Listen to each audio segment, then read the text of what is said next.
Now question number 61 is, given are two matrices A and B, and it says we need to find whether or not there exists a matrix C such that A equals BC is equal to CB.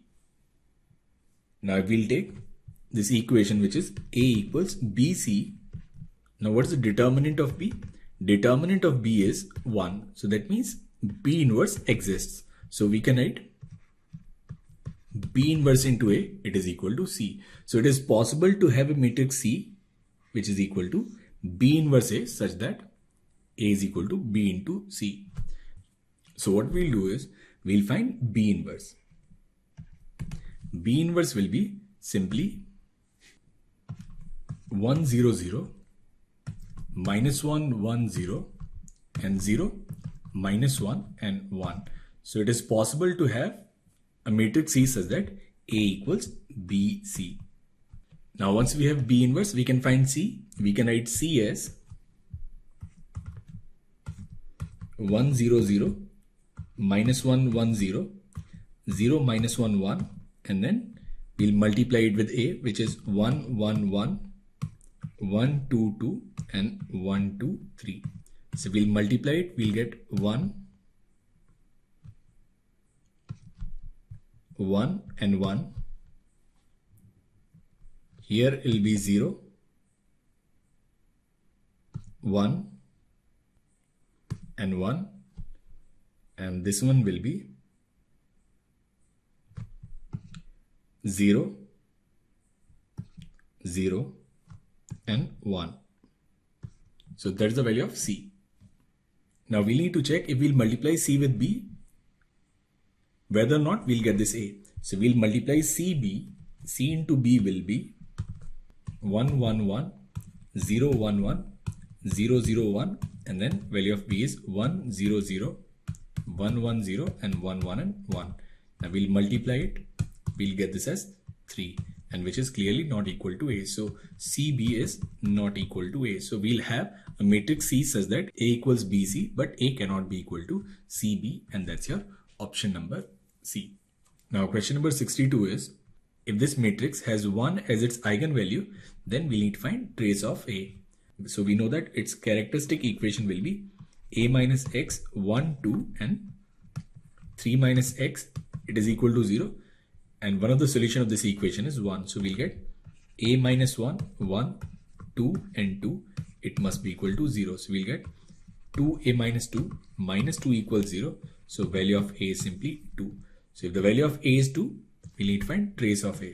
So trace of A, it will be nothing but A plus 3, which is 5, and that's your option number B.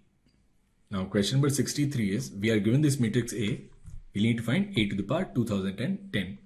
Now we'll find A square, we'll get cos theta sin theta minus sin theta cos theta into cos theta sin theta minus sin theta into cos theta. Now we'll multiply it, we'll get cos square theta minus sin square theta. So it will be cos 2 theta. Now here it will be 2 sin theta cos theta, and that should be sin 2 theta. This one is minus sin 2 theta, and this is cos 2 theta. So from here we can say A to the power n should be cos n theta sin n theta minus sin n theta and cos n theta. We can prove this result using induction also. Now we need to find value of A 2010. So value of A to the power 2010 will be cos 2010 theta sin 2010 theta and minus sin 2010 theta and cos 2010 theta. Now value of theta is 2 pi by 67. So we'll find 2010 into 2 pi by 67. It will be 30, and it should be 60 pi. Now this is cos 60 pi. It's a multiple of 2 pi. Cos 2 pi is 1, sin 2 pi is 0. So it is nothing but 1001, and that's your option number B. Now question number 64 is, let the position of particle in 3 dimension at time t be given by t cos t sin t. Then we need to find length of the path traversed by particle between 0 to 2 pi. So we know that L is given by this integral from 0 to 2 pi and then under root of dx square plus dy square plus dz square. Now x is t, so dx is dt, dy is minus sin t dt, and dz is cos t dt. So we can write this length as from 0 to 2 pi this integral, and then here we'll get this as 1 plus sin square t plus cos square t into dt. Now sin square theta plus cos square theta, it is 1, so it will be root 2, and then this integral from 0 to 2 pi dt, which is nothing but 2 pi. So it will be 2 root 2 into pi, and that's your option number B. Now question number 65 is, if n is positive real number and p is a positive integer, then which of the following inequalities is true? So what we'll do is, we'll compare this expression, which is n plus 1 to the power p plus 1 minus n to the power p plus 1. Now what we'll do is, we'll take n to the power p plus 1 common. We can write 1 plus 1 upon n to the power p plus 1 minus 1. Now if we'll use binomial expansion, then we can write n p plus 1, and this is 1 plus p plus 1 n, and then p plus 1 into p upon factorial to 1 upon n square minus 1. Now this value, it will always be greater than or equal to n to the power p plus 1 into p plus 1 upon n. So from here we can say n plus 1 to the power p plus 1 minus n to the power p plus 1 is greater than or equal to n to the power p into p plus 1, and which is your option number B. We can use strict inequality in this case because we have left lot many terms. So n to the power p, it should be less than, we'll take this p plus 1 on the right hand side, we can write n plus 1 to the power p plus 1 minus n to the power p plus 1 upon p plus 1. Now question number 66 is the smallest positive value of k for which this inequality holds. We can write this inequality as mod of sin square x minus sin square y upon x minus y, it is less than or equal to k. Now we look at this expression, which is sin square x minus sin square y upon x minus y.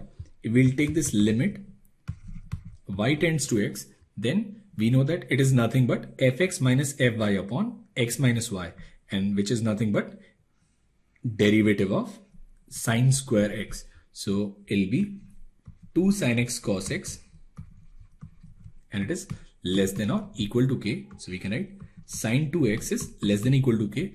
Now we know that maximum value of sin 2 theta is 1. So that means this expression is always less than or equal to 1.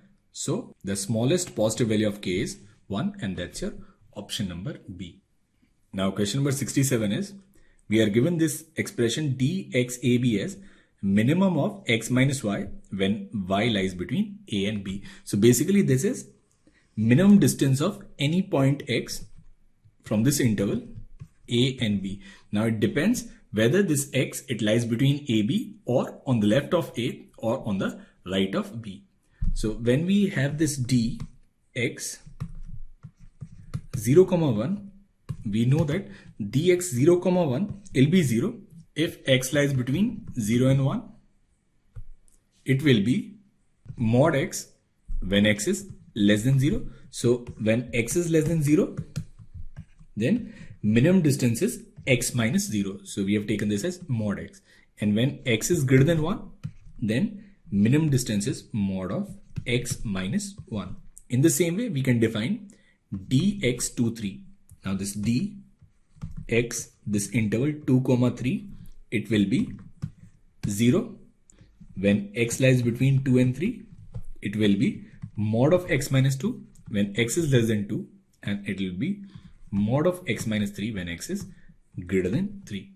Now we'll take this first case when x lies between 2 and 3. So when x lies between 2 and 3, dx01 will be mod x minus 1. We can write this function fx as mod x minus 1. Now again here it will be mod x minus 1 and then plus 0. So this value is 1. So when x lies between 2 and 3, fx is 1. Now what about this interval when x lies between 0 and 1? When x lies between 0 and 1, then we can write fx as 0 upon 0 plus, and this x will be mod of x minus 2. So in that case, it will be 0. So answer to this question is option number D. Now question number 68 is, we are given this function in two variables fxy as e to the power minus 1 upon x square plus y square. When xy, it is not 0, 0, and it is 0 when xy approaches origin.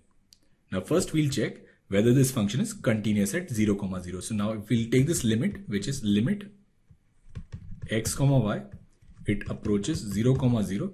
We can write this as e to the power minus 1 upon x square plus y square. So it will be e to the power minus infinite, which is 0. Now f 0, 0 is also 0. So we can say that this limiting value is equal to f 0, 0. So that means this function is continuous at 0, 0. Now we look at its first order partial derivatives. Now we can write fx 0, 0 as limit h tends to 0 f h, 0 minus f 0, 0 upon h. So it will be this limit h tends to 0. Now what is f h, 0? It will be e to the power minus 1 upon h square minus 0 upon h. Now this limiting value is also 0. In the same way, we can show that f y 0, 0 is also 0. So that means this function, it does have first order partial derivatives. Now we need to check whether this function is differentiable or not differentiable. So from definition, we can say that this function will be differentiable when this limit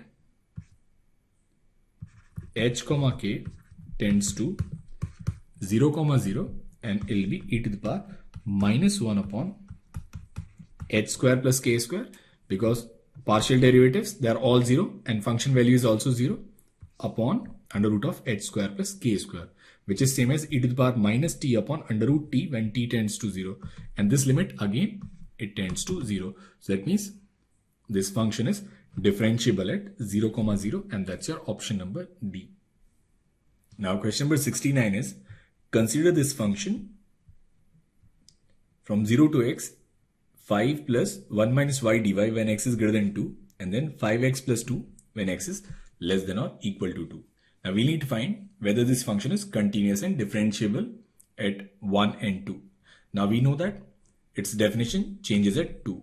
Now we will find f2 negative. f2 negative will be 5 into 2 negative plus 2, that is nothing but 12. Now we will find f2 positive.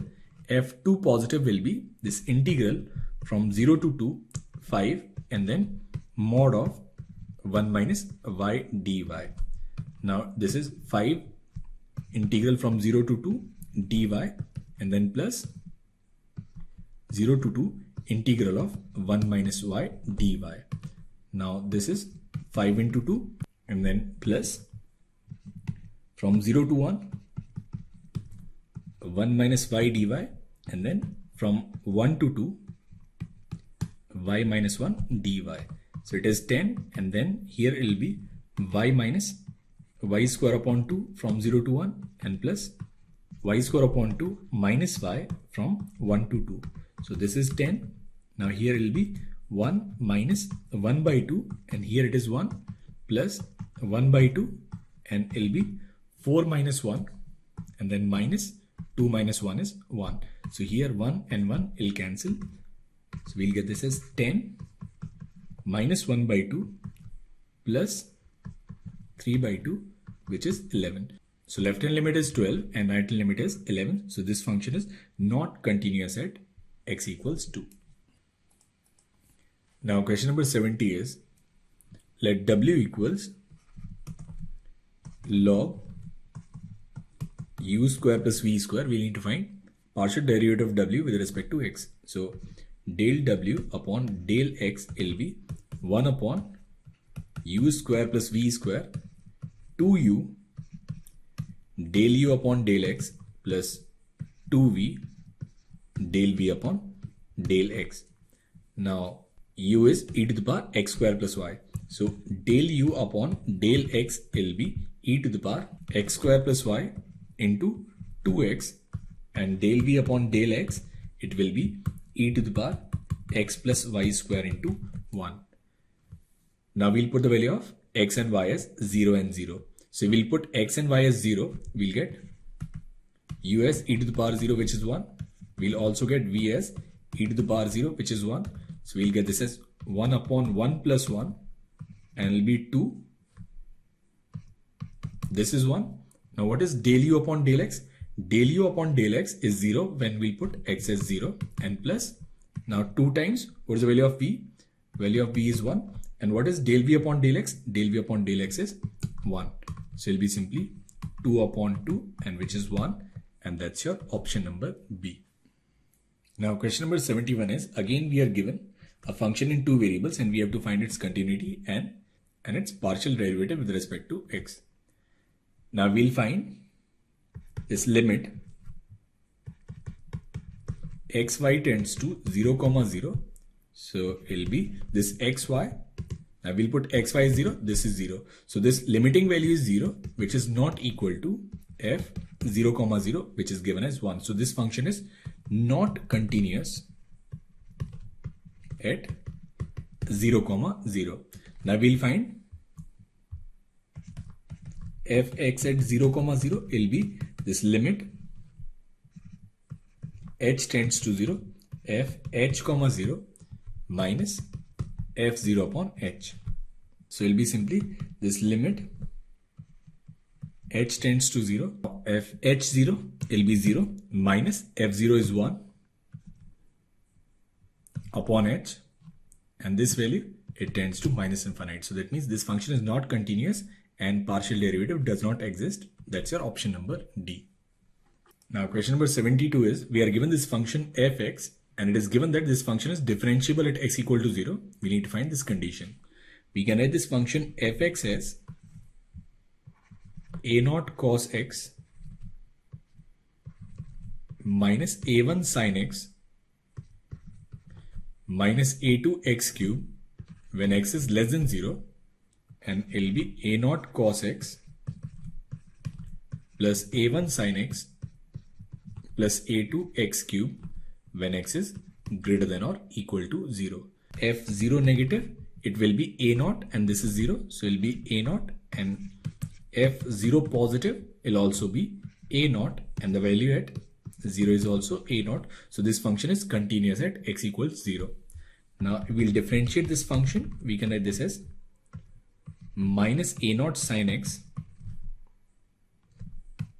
minus a1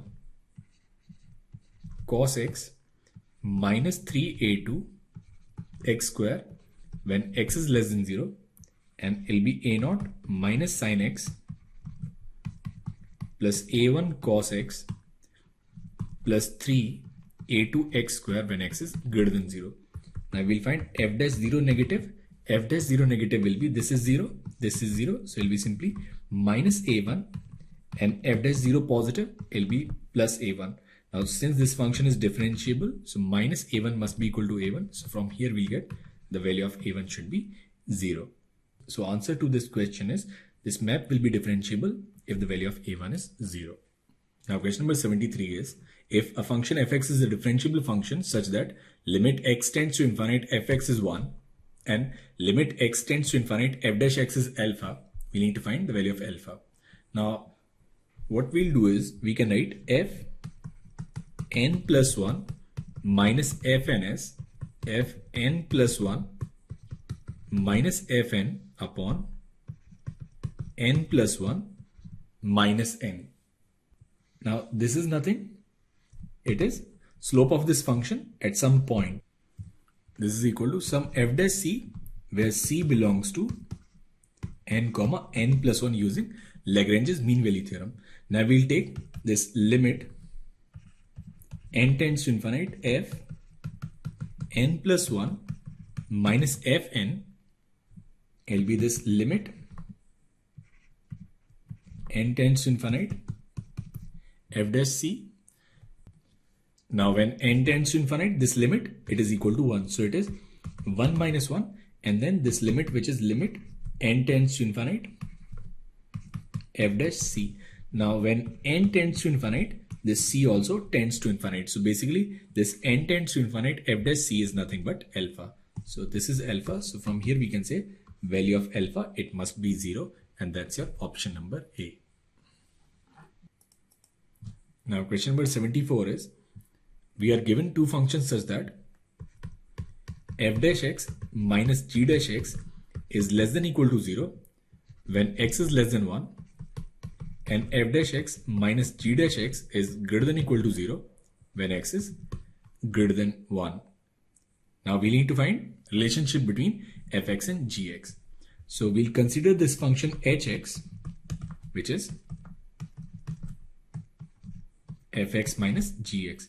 Then we can write h dash x as f dash x minus g dash x. Now we'll consider this first case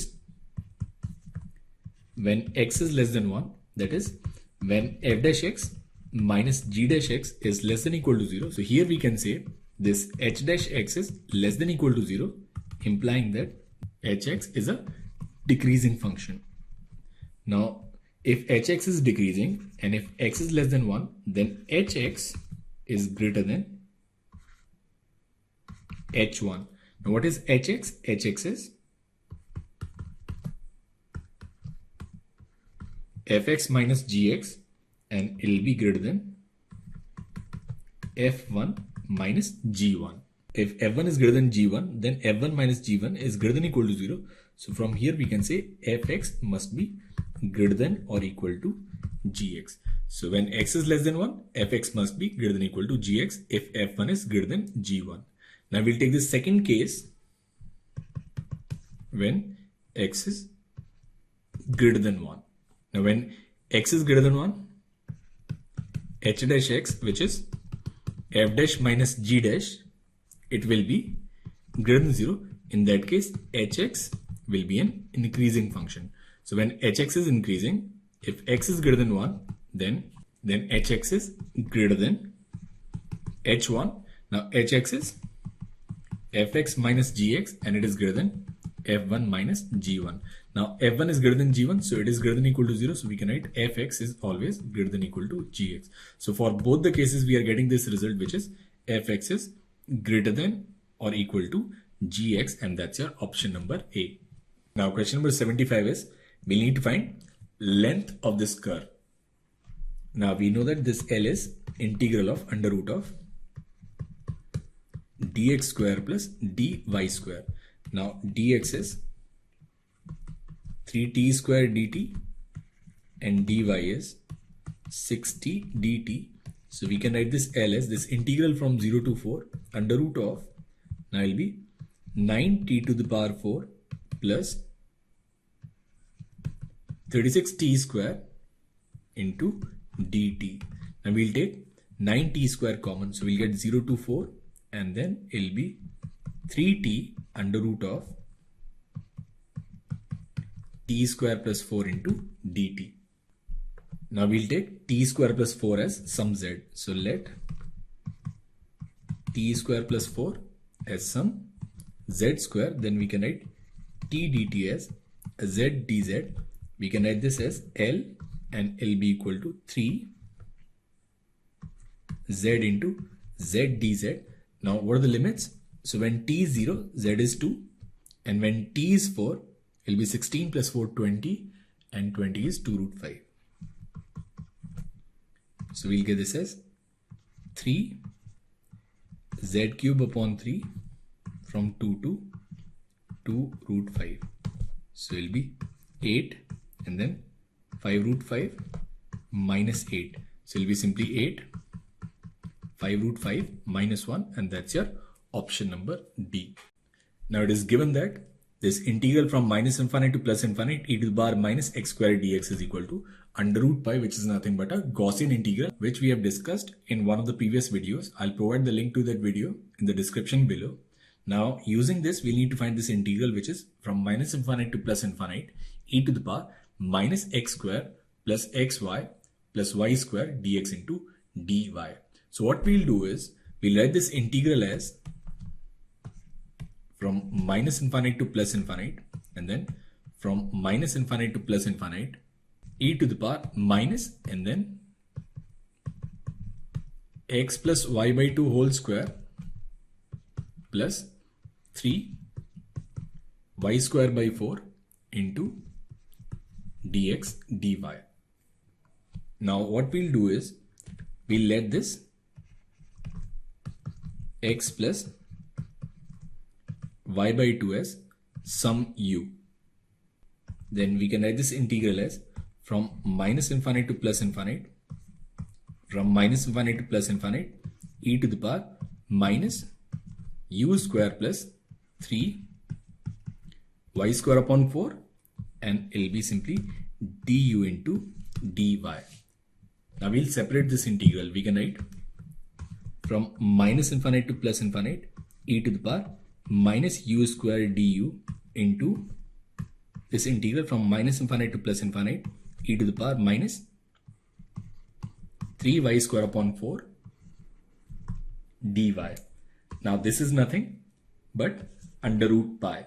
So we can write this as under root pi, and then this integral, which is from minus infinite to plus infinite, e to the power minus 3 y square upon 4 dy. Now what we'll do is, we'll replace root 3 by 2y with some variable t. So we can write this as dy equals 2 upon root 3 dt. So this integral will now be under root pi, and then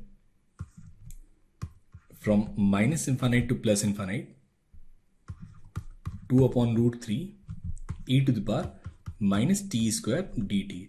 Now again, integral of e to the power minus t square is under root pi. So it will be 2 pi by root 3, and that's your option number D. Now question number 77 is, let R be a triangle in the xy plane bounded by the x-axis and y equals x line. So we have this y equals x line, and then we need to find, and R is this region which is bounded by x equals 0, x equal to 1, and this given line. Now we need to find value of this double integral in this region R.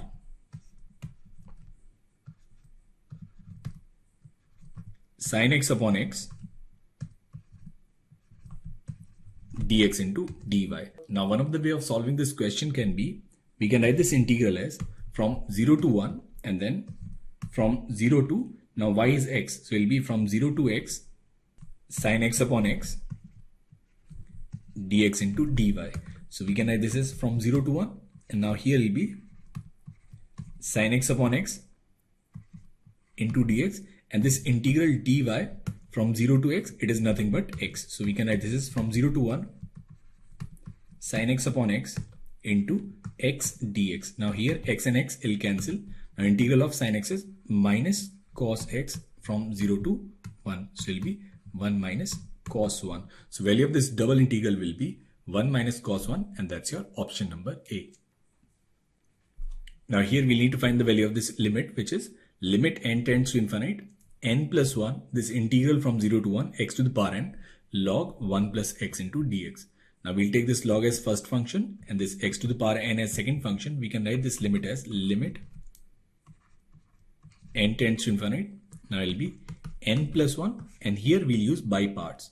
So first function as it is, and then it will be x to the power n plus 1 upon n plus 1 minus, now derivative first, so it is 1 upon 1 plus x, and then it will be x to the power n plus 1 upon n plus 1 into dx. Now we'll put the limits. Limits are from 0 to 1. Now here n plus 1 will cancel. So we can write this as limit n tends to infinite. Now we'll put x as 1, it'll be log 2 minus 0 and then minus this integral from 0 to 1 x to the power n plus 1 upon x plus 1 into dx. So it'll be log 2 minus this limit n tends to infinite from 0 to 1 x to the power n plus 1 upon x plus 1 into dx. Now when n tends to infinite, this x, it lies between 0 and 1. So this value will be nearly 0. So value of this integral is nothing but 0. So answer to this limit will be log 2, and that's your option number B. Now question number 79 is gxy is maximum of 12 minus x and 8 minus y. Then minimum value of gxy when xy varies over the line x plus y equals 10 is. Now we know that y is 10 minus x. So we can write this gxy as maximum of 12 minus x and 8 minus y. 8 minus y will be x minus 2.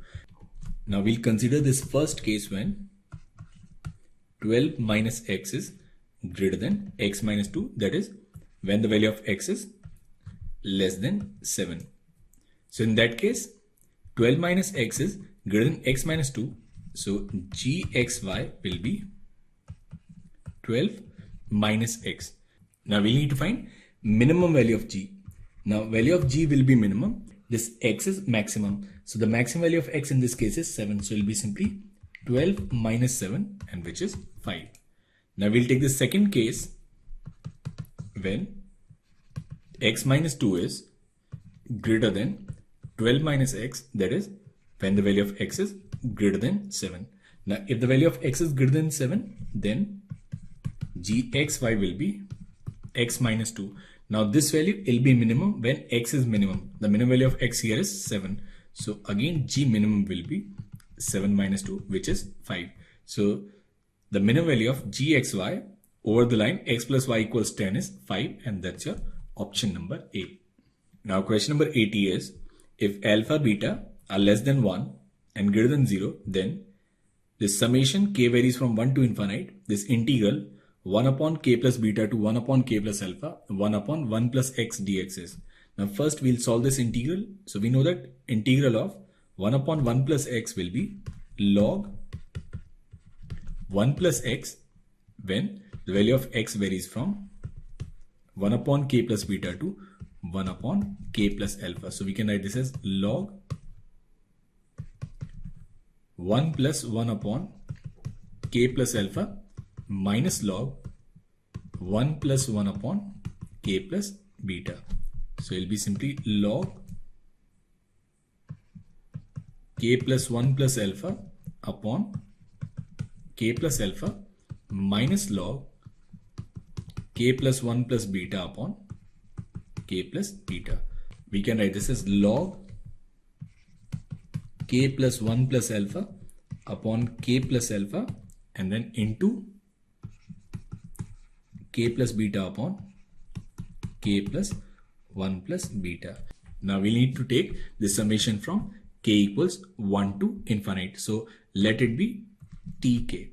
Now we'll put k as 1. We'll get this as log 2 plus alpha upon 1 plus alpha into 1 plus beta upon 2 plus beta.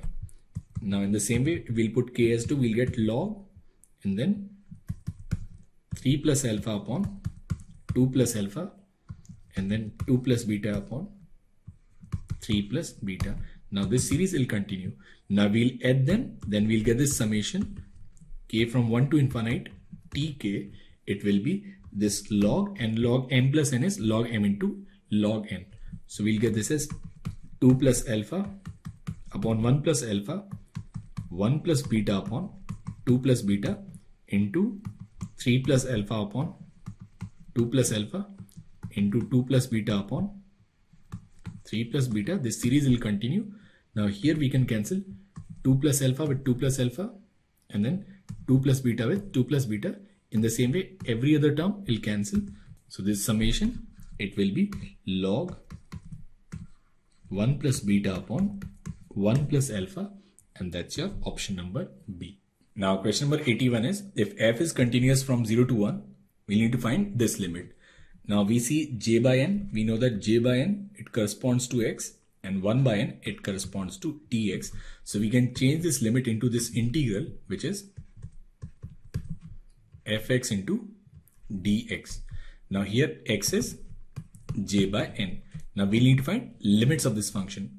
When j is 0, clearly x is 0. So lower limit is 0. Now what about its upper limit? Its upper limit will be x equals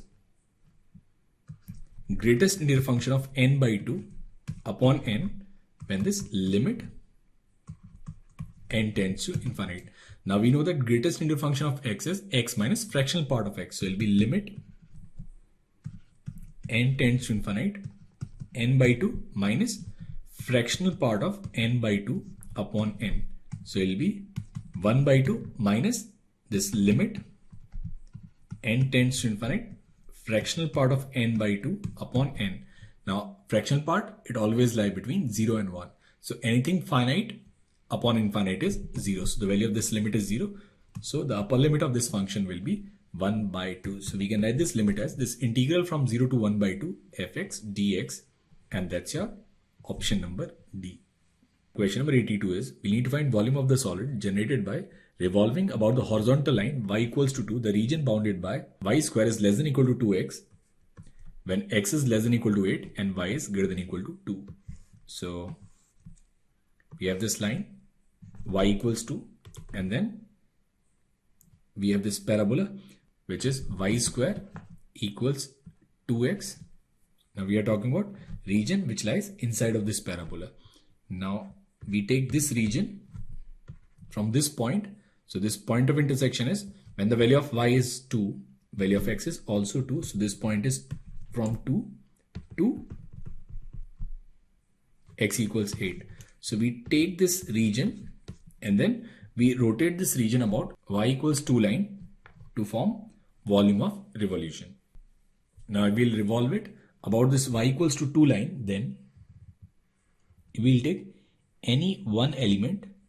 We can write this small volume dv as pi. Now what is this radius? This radius is simply y minus 2. So it will be pi y minus 2 square and then its width, which is dx. So volume will be this integral from 2 to 8 and then pi, and it will be y square plus 4 minus 4y dx. Now y square is 2x. So we can write this as pi, and then from 2 to 8 it will be 2x plus 4 minus 4, and then value of y is root 2 x to the power 1 by 2 into dx. Now we'll integrate this function. We can write this volume as pi into, and here will be x square from 2 to 8 and then plus 4x from 2 to 8 and then minus 4 root 2, and it will be x to the power 3 by 2 upon 3 by 2 from 2 to 8. So here will be pi, and then 64 minus 4, it will be 60 plus 4, and then 8 minus 2 is 6, minus 8 root 2 upon 3, and here it will be 8 to the power 3 by 2. 8 to the power 3 by 2 will be 8 and root 8. It will be 8 into 2 root 2 minus 2 root 2. So we can write this as pi, and then 60 plus 24. So it will be 84 minus 8 root 2 upon 3, and here it will be 16. 16 minus 2 it will be 14 root 2. So we can write this as pi 84 minus 16 into 14 upon 3. So it will be simply 28 pi upon 3, and that's your option number B. Now question number 83 is, if alpha and beta are the complex numbers, then maximum value of alpha beta bar plus alpha bar beta upon mod alpha into beta is. Now we'll say let alpha is r1 into e to the power iota theta 1 and beta be r2 into e to the power iota theta 2. Now alpha into beta bar, so it will be r1 e to the power iota theta 1 into r2 e to the power minus iota theta 2, because we have conjugate of beta, plus now alpha bar will be r1 e to the power minus iota theta 1 and then r2 e to the power iota theta 2 upon mod of alpha beta. It is nothing but r1 into r2. Now we can cancel r1 into r2. So we'll get e to the power iota theta 1 minus theta 2 plus e to the power iota and then minus theta 1 minus theta 2. Now this is cos theta plus iota sin theta, and this is cos theta minus iota sin theta. So here iota sin theta will cancel. We'll get 2 cos theta 1 minus theta 2. Now we know that maximum value of cos is 1. So this expression is always less than or equal to 2. So maximum value of this expression is 2, and that's your option number A. Now question number 84 is, for positive real numbers a1, a2 and a100, let P is summation of ai and Q is this product ai into aj when I is less than j. Now we'll look at P. P is a1 plus a2 plus a100. Now we'll square it, we'll get P square, and then it'll be a1 square plus a2 square plus a100 square, and then plus 2 times this summation, which is when I is less than j is less than equal to 100, ai into aj, which is nothing but q. So from here we can say P square minus 2q, and it is equal to a1 square plus a2 square plus a100 square. Now we know that sum of any squares is always greater than 0. So from here we can say P square is greater than 2q, that is value of q is less than P square upon 2, and that's your option number C. Now question number 85 is, differential equation of all the ellipse centered at origin is. Now we'll consider an ellipse whose centers at origin and axes are x-axis and y-axis. Then we can write this equation as x square upon a square plus y square upon b square equals 1. If we'll differentiate, we'll write 2x upon a square plus 2y y dash upon b square will be 0.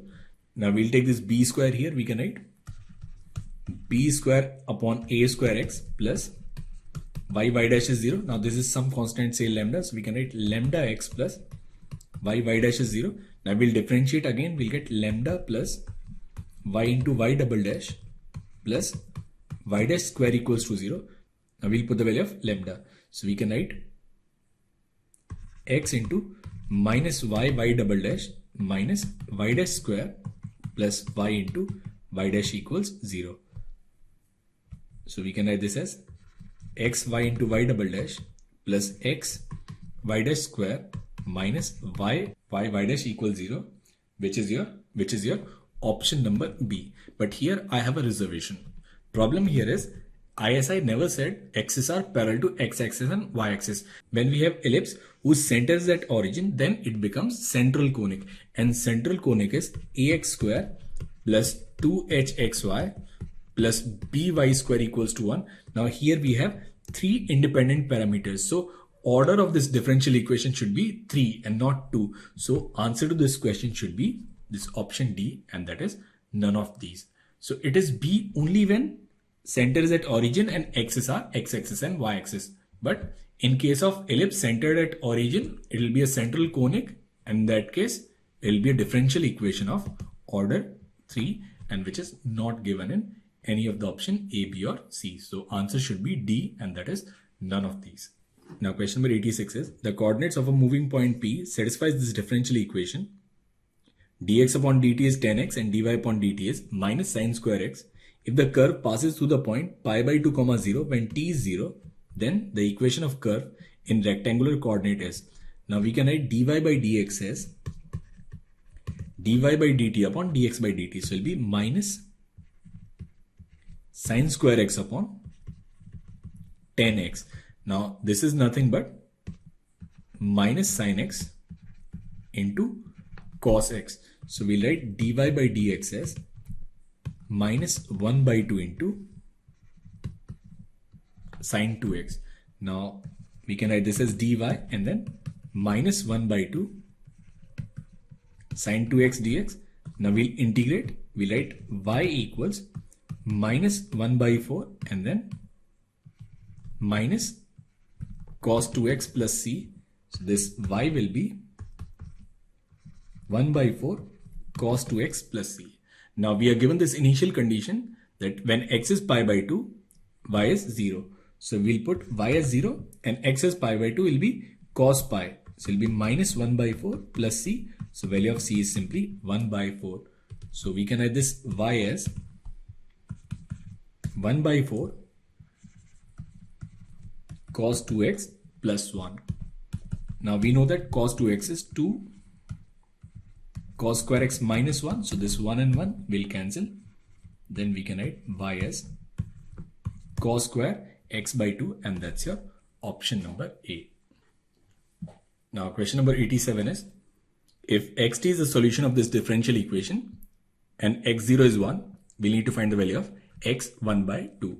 We can write this differential equation as dx upon dt minus t upon 1 minus t square x 1 upon 1 minus t square, which is nothing but linear in x.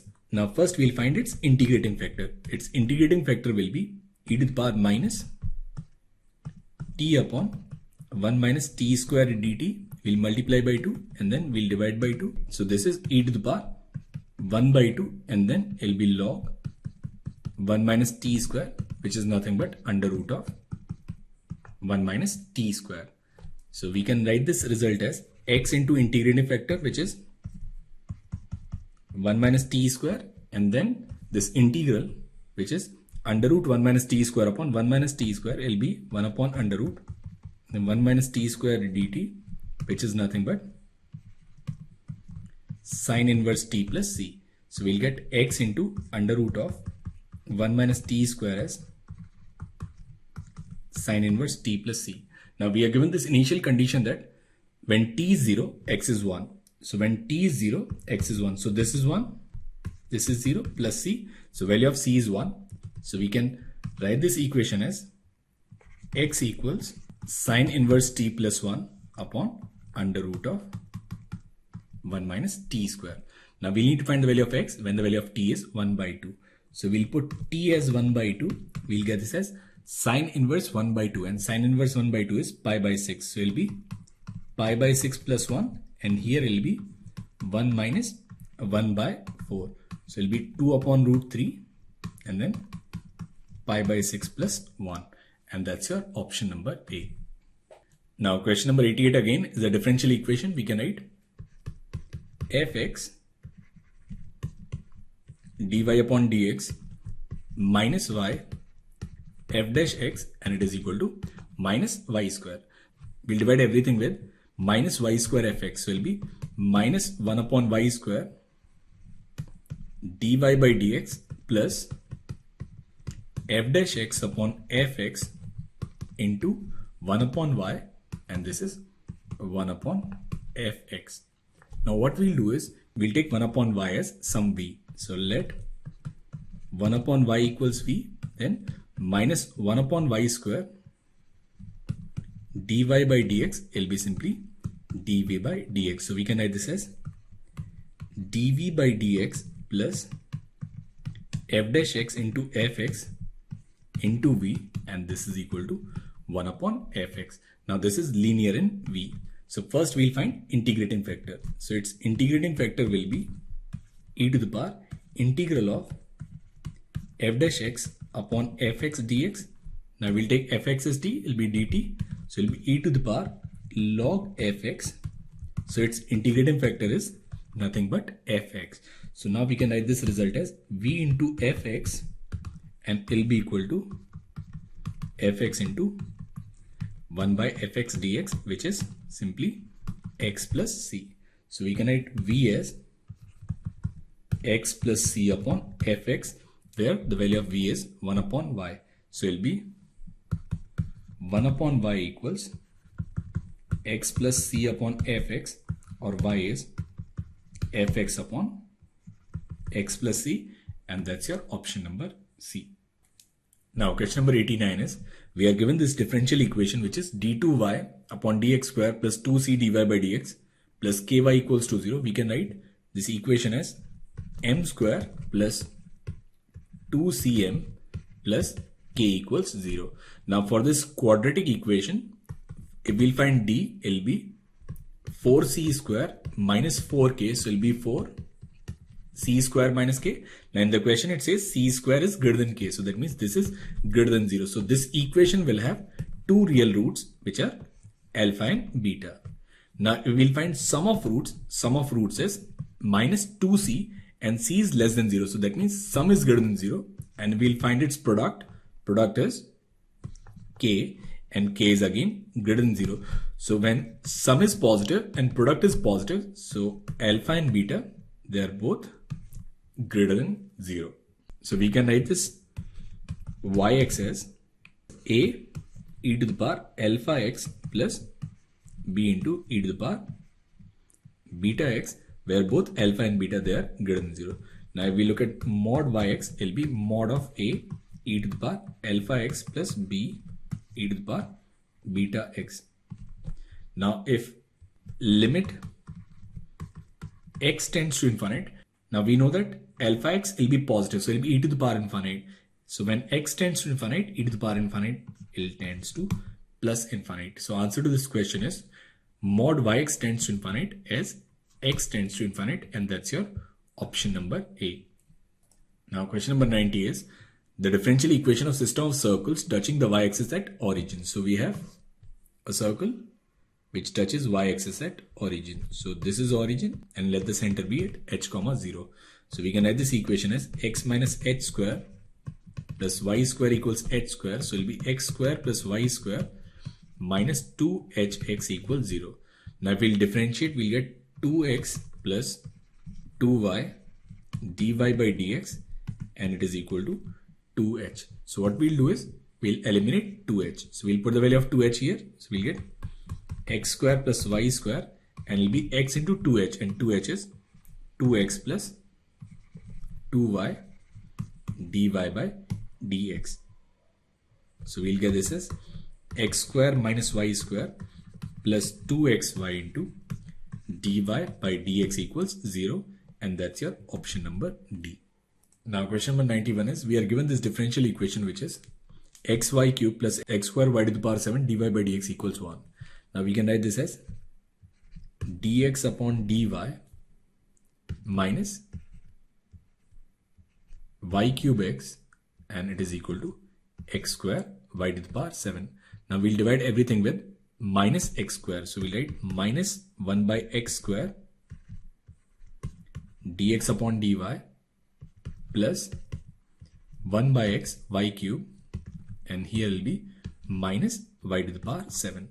Now we let 1 upon x as v. So let 1 by x equals v. So it will be minus 1 upon x square dx upon dy, it will be dv upon dy. So we can write this differential equation as dv upon dy plus y cube v and minus y to the power 7. Now it is nothing but linear in v. So first we'll find its integrating factor. Integrating factor will be e to the power integration of y cube dy. So it will be e to the power y to the power 4 upon 4. So we can write this solution as v into e to the power y to the power 4 upon 4, and then this integral minus y to the power 7 into e to the power y to the power 4 upon 4 into dy. Now we'll need to solve this integral. So what we'll do is we'll let y to the power 4 upon 4 as z, then y cube dy will be dz. We can write this as v into e to the power y to the power 4 upon 4, and here it will be minus and then e to the power z into 4z dz. Now we'll solve this question using by parts. So this is first function and this is second function. So we can write v into e to the power y to the power 4 upon 4 and it'll be minus e to the power z 4z minus 4 plus c. Now we'll put z as y to the power 4 upon 4. So it'll be v into e to the power y to the power 4 upon 4 minus e to the power y to the power 4 upon 4 minus y to the power 4 minus 4 plus c. Now we'll also put the value of v, which is 1 by x. So we can write this as 1 by x e to the power y to the power 4 upon 4 minus e to the power y to the power 4 upon 4 into y to the power 4 minus 4 plus c. Now we are given this initial condition that when the value of x is 1 by 4, value of y is 1. So we'll put this value to find value of c. So we'll put x as 1 by 4. So it'll be 4 and then e to the power 1 by 4. And here will be e to the power 1 by 4. And if we'll put y as 1, we'll get this as minus 3 plus c. So value of c will be e to the power 1 by 4. Now we can write this differential equation as 1 by x e to the power y to the power 4 upon 4 minus e to the power y to the power 4 upon 4 y to the power 4 minus 4 plus e to the power 1 by 4. Now we need to find value of dy by dx when the value of y is minus 1. So first we'll need to find value of x. Now we'll put y as minus 1, we'll get 1 by x e to the power 1 by 4 will be minus e to the power 1 by 4 minus 3 plus e to the power 1 by 4. Now e to the power 1 by 4 will cancel. We'll get 1 upon x as 3 plus 1, which is 4. Value of x will be simply 1 by 4. So now we have this condition that when y is minus 1, value of x is 1 by 4. Now we'll need to find the value of dy by dx. So dy by dx is 1 upon xy cube plus x square y to the power 7. So it'll be 1 upon, now y cube is minus 1 and y to the power minus 7 is also minus 1. So it'll be minus and then x. Value of x is 1 by 4 and then x square is 1 by 16. So it'll be minus 16 upon 5 and that's your option number D. Now we are given a group G which is A, B, 0, A inverse. A, B, 0, a to the power minus 1 and we are given this n which is 1, B, 0, 1. Now first we need to find if this n is a normal subgroup. So if we'll take any element m which is A, B, 0 and A inverse, we'll find m, n, m inverse. Now m is A, B, 0, a to the power minus 1, n is 1, B, 0, 1 and then what is m inverse? M inverse is simply 1 and then we'll interchange A and D. So it'll be A inverse and A and then minus B and 0. Now we'll multiply this first. So we'll write A0, B A inverse and here it'll be A inverse and here it'll be minus B plus AB.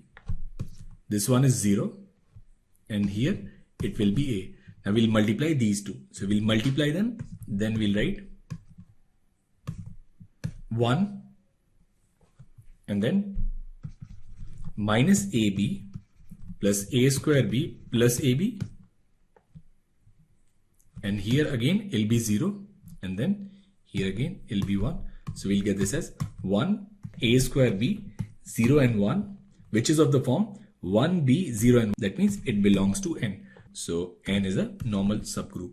Now what about this quotient group G by n? Now we consider this map which is G to R positive cross R positive which is given by A B0 A inverse to A comma 1. Then it is easy to check that this G is a homomorphism. Now kernel for G is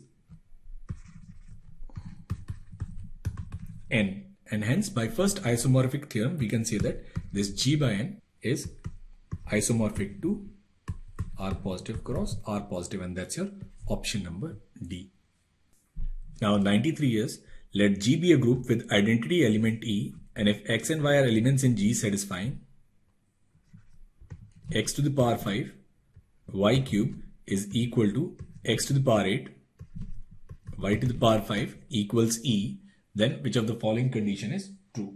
Now what we'll do is, in this, we'll multiply X to the power minus 5 on the left and Y to the power minus 3 on the right. We'll write X to the power minus 5 into X to the power 5 and Y to the power 3, Y to the power minus 3 will be X to the power minus 5 into X to the power 8, Y to the power 5 into Y to the power minus 3. Now this is E, and here it will be X cube into Y square. Now we can write X cube into Y square is equal to X to the power 5 Y cube. So X cube Y square will be X to the power 5 into Y cube. Now we'll multiply X to the power minus 3 on the left and Y to the power minus 2 on the right. Now this is E, and here we'll get X square into Y. Now again X square Y will be equal to X cube Y square. So we can write X square Y, and it is equal to X cube into Y square. Now we'll multiply X to the power minus 2 and Y to the power minus 1. So here it will be E, and here it will be X into Y. So from here we can say XY is equal to E. Now if XY is equal to E, we can write XY equals X square Y. Now we'll multiply with X inverse. So X inverse into X, Y into Y inverse, X inverse into X square, Y into Y inverse. Now this is E and this is X. So from here we can say value of X is E. In the same way we can prove that value of Y is E, and that's your option number A. Now question number 94 is, let G be this group plus minus 1 and plus minus iota with multiplication of complex numbers as composition. Now H is this quotient group Z by 4Z, then number of non-trivial group homomorphism from H to G is. Now this group G, it is a cyclic group and order of G is 4. Now this quotient group Z by 4Z, it is isomorphic to Z4. So therefore this Z upon 4Z, it is also a cyclic group of order 4. So if we have to find number of homomorphism, it is given by GCD of, now order of this group is 4 and order of this group is also 4. So 4 comma 4 will be 4. Now out of these 4, there is one trivial homomorphism. So we'll remove that. Then we'll get number of non-trivial group homomorphism as 3, and that's your option number D.